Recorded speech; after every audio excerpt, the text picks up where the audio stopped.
যেভাবে রাজনৈতিক দল আওয়ামী লীগকে সাজিয়েছিলেন শেখ হাসিনা, সেটা সম্পূর্ণই ছিল মাফিয়া ভিত্তিক।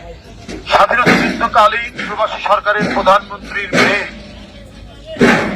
তিনি এই গত আওয়ামী লীগের সরকারকে বলেছেন মাফিয়া লীগ।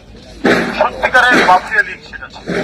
আপনার কাঁচা বাজারগুলোতে সিন্ডিকেট, মার্কেটগুলোতে সিন্ডিকেট, মাছের বাজারে সিন্ডিকেট, দুধের বাজারে সিন্ডিকেট, সিন্ডিকেটের ছড়াছড়ি। আর এই সিন্ডিকেট চালাতেই হচ্ছে সমস্ত আওয়ামী লীগ, তাদের অঙ্গ সংগঠন, যুবলীগ, ছাত্রলীগ, না হলে কৃষক লীগ, না হলে মৎস্যজীবী লীগ, এরাই চালাতে। এই কারণে আকাশচুম্বী ছিল প্রয়োজনীয় খাদ্যপণ্যের দাম, কোনো নিয়ন্ত্রণ ছিল না। জনগণের কোনো দাবিকে ভ্রুক্ষেপ করতো না শেখ হাসিনা। মনে করি বন্দোবস্তের জমিদারি, আর এই জমিদারিতে যারা বাস করে তারা দ্বিতীয় শ্রেণীর নাগরিক, তাদের কথা বলার এবং দাবি তোলার কোনো অধিকার নেই। এখানে যেভাবে আমি শাসন করব ঠিক সেভাবেই দেশকে চলতে হবে, এইটা ছিল অভিপ্রায় এবং এটাই বিশ্বাস করতো শেখ হাসিনা। কিন্তু জনগণের যে কষ্ট, জনগণের যে বেদনা, জনগণের যে চাওয়া পাওয়া, এর জন্য তার যে জনগণের যে দাবি, সেই দাবিকে ভ্রুক্ষেপ করতো না, কোনোভাবেই সেটা ন্যূনতম কোনো মূল্য দিত না। গোটা দেশটাই ছিল মাফিয়াদের দ্বারা নিয়ন্ত্রিত দেশ। তো আজকের এই পরিবর্তনের পরে মানুষের যে প্রত্যাশা, এই মিল রেখে অন্তর্বর্তীকালীন সরকারকে কাজ করার জন্য যারা সমমনা দল, গণতান্ত্রিক দল যারা আন্দোলন করেছেন, মেয়েরা অকাতরে জীবন দান করেছেন এবং দীর্ঘ 15 বছর, 15.5 বছর কঠিন কষ্টের মধ্যে দিন যাপন করেছেন। আমাদের এখানে কৃষক দলের সভাপতি তুহিন, সাধারণ সম্পাদক বাবুল সহ যারা এখানে দাঁড়িয়ে আছেন, কারো 50টির নিচে মামলা নেই এবং প্রত্যেককেই 7 বার 8 বার করে কারাগারে যেতে হয়েছে। তো এই পরিস্থিতি আমাদেরকে পার হয়ে আমরা শেখ হাসিনাকে পরাজিত করেছি। শেখ হাসিনা দেশ ছেড়ে পালিয়েছেন। কিন্তু এখনো যদি মূলার দাম বেশি থাকে, পটলের দাম বেশি থাকে, ধনে পাতার দাম বেশি থাকে, চিনি, দুধ দাম বেশি থাকে, মাংসের দাম বেশি থাকে, তাহলে মানুষ একটা গভীর হতাশার মধ্যে ডুবে যাবে।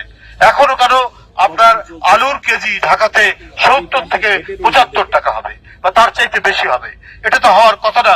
চিনি দাম প্রতিদিনই বাড়ছে। আপনার তেল, ভোজ্য তেল যেটা খাওয়ার তেল, সেটা পাম অয়েল হোক, সয়াবিন হোক, সূর্যমুখী তেল হোক, 2 সপ্তাহে 20 টাকা বেড়েছে। এটা তো হওয়ার কথা ছিল না। আমরা বারবার ডক্টর ইউনূস সাহেবের সরকারকে আমরা বলেছি, তাদের যে বাণিজ্য মন্ত্রীকে বলেছি, আপনার সিন্ডিকেট ভাঙুন, আপনার মাফিয়াদেরকে ভাঙুন, তাদের গ্রেপ্তার করুন, দেখবেন এমনিতেই আপনার কৃষি পণ্যের দাম কমে যাবে, খাদ্য পণ্যের দাম কমে যাবে। আপনারা যত বিলম্ব করবেন তত চারিদিক থেকে ষড়যন্ত্র এসে ভর করবে এবং তারা এই যে এখনো যারা সিন্ডিকেট বাজি করছেন, তারা কৃত্রিম ভাবে খাদ্য পণ্যের দাম বৃদ্ধি করবেন। আমাদের মনে রাখতে হবে, শেখ হাসিনা পালিয়েছেন বটে, কিন্তু তার লোকেরা এবং তার যে লক্ষ কোটি টাকা যে আত্মসাৎ, বিদেশে পাচার যেগুলো করেছেন, সব টাকা তো নিতে পারেননি। এই টাকা বিভিন্ন জায়গায় আছে বাংলাদেশের। এই টাকা দিয়ে তারা সন্ত্রাস করবে, এই টাকা দিয়ে তারা খোরখড়ি করবে, এই টাকা দিয়ে তারা রক্ত ঝরাবে এবং এই টাকা দিয়ে এই সিন্ডিকেট বাজদেরকে উৎসাহিত করবে এবং জিনিসপত্রের দাম বাড়াবে। এটা খুব দ্রুত গতিতে ডক্টর ইউনূস সাহেবের সরকারকে, অন্তর্বর্তীকালীন সরকারকে দেখা ওটা উচিত ছিল। কিন্তু কেন এত বিলম্ব হচ্ছে, কেন তাদের পদক্ষেপ নিতে দেরি হচ্ছে, তো সেটা আমরা বলতে পারবো না। দেরি হচ্ছে বলেই দেখুন আজকে একটি সংগঠন, আমরা 2-3 বছর আগেও নাম শুনিনি, একটি সংগঠন, হিন্দু সম্প্রদায়ের সংগঠন, হিন্দু সম্প্রদায়ের এর আগে আরো অনেক সংগঠন ছিল, তাদের ধর্মসভা ছিল।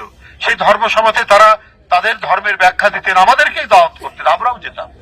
বিভিন্ন শহরে যেখানে আমরা গেছি, সেখানে যদি কোনো অনুষ্ঠান থাকে আমরা দাওয়াত পেয়েছি, গেছি। কিন্তু এখন একটি সংগঠন হঠাৎ করে তারা দেখছি যে একেবারেই খুবই বিপ্লবী হয়ে পড়েছে।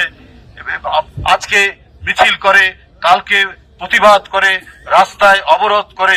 এর কারণ কি?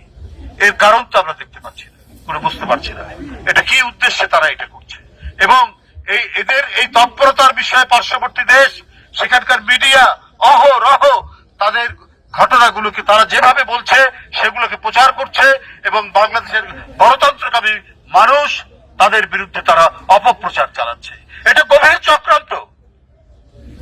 আজকে 18 কোটি দেশের মানুষের দেশ বাংলাদেশ, সেইখানে সেই সংগঠনটির আক্রমণে একজন আইনজীবী চট্টগ্রামে মারা গেল, তাকে হত্যা করা হলো, রক্তাক্ত করা হলো। এটার কারণ কি? কারা এর পেছনে জড়িত?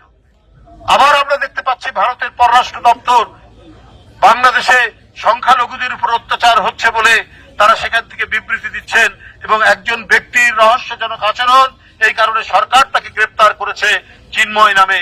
তার মুক্তির জন্য ভারতের পররাষ্ট্র দপ্তর থেকে সেইখান থেকে আপনার কি বলে যে স্টেটমেন্ট দেওয়া হয়েছে, বিবৃতি দেওয়া হয়েছে। কই আপনারা তো দিলেন না? যখন শিশু বাচ্চা মুগ্ধকে হত্যা করা হলো, যখন আবু সাইদ রংপুর বেগম রোকেয়া বিশ্ববিদ্যালয়ের সেই তরুণ ইংরেজিতে পড়া ছেলেকে হত্যা করা হলো, যখন আপনার চট্টগ্রামের ওয়াসিমকে হত্যা করা হলো, এইভাবে 2000 একেবারে শিশু বাচ্চা কিশোর তরুণদেরকে হত্যা করা হলো। যারা গণতন্ত্র চেয়েছিল, যারা ন্যায্য অধিকার চেয়েছিল, তাদেরকে নির্বিচারে পুলিশ এবং আইন শৃঙ্খলা বাহিনী লেলিয়ে দিয়ে গুলি চালিয়ে আপনি যাদেরকে হত্যা করলেন, তাদের জন্য তো ভারতের পররাষ্ট্র দপ্তর থেকে একটি বিবৃতি আসলো না। আজকে যারা চক্রান্ত ষড়যন্ত্রের মধ্যে মেতেছে, দেশটাকে অস্থিতিশীল করতে চাচ্ছে, তাদের জন্য আপনাদের ওখান থেকে বিবৃতি আসে, এবং আপনাদের গণমাধ্যম সেইখান থেকে ক্রমাগত ভাবে বাংলাদেশ বিরোধী তৎপরতা চালাচ্ছে, বাংলাদেশের গণতন্ত্রকামী মানুষের বিরুদ্ধে তৎপরতা চালাচ্ছে। বাংলাদেশের স্বাধীনতা এবং সার্বভৌমত্বকে যারা দুর্বল করতে চেয়েছিল, যারা বাংলাদেশের স্বাধীনতার তোয়াক্কা করেনি, আমাদের সার্বভৌমত্বের তোয়াক্কা করেনি, তাদেরকে তারা সমর্থন করে, তাদেরকে তারা আশ্রয় দিয়েছে। এই কারণে তাদের মনে খুব ক্ষোভ। বাংলাদেশ শান্তিপূর্ণভাবে যাক, বাংলাদেশ শান্তিপূর্ণভাবে এগিয়ে গিয়ে একটি অবাধ, সুষ্ঠু, নিরপেক্ষ এবং সবার অংশগ্রহণমূলক একটি নির্বাচন হোক, সেইটা তারা চায় না। সেটা চায় না বলেই ষড়যন্ত্র এবং চক্রান্ত এবং মাস্টার প্ল্যানের আমরা দৃষ্টান্তগুলো দেখছি।